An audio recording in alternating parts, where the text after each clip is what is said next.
Saksakalyan gunarnavasya Vande Guru Sri Charanarabindam.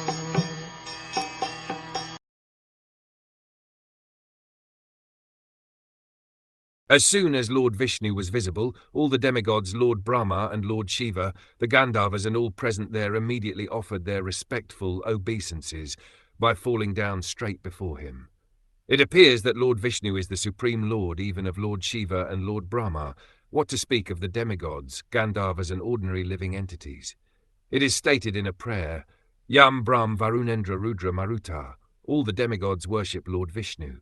Similarly, Dhyana Vashtita Tadgatna Manasa Pashyanti Yam Yogina, yogis concentrate their minds on the form of Lord Vishnu. Thus Lord Vishnu is worshipable by all demigods, all Gandharvas and even Lord Shiva and Lord Brahma.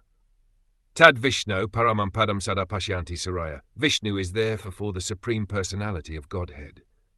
Even though Lord Shiva was previously referred to in prayers by Lord Brahma as the Supreme, when Lord Vishnu appeared, Shiva also fell prostrated before him to offer respectful obeisances.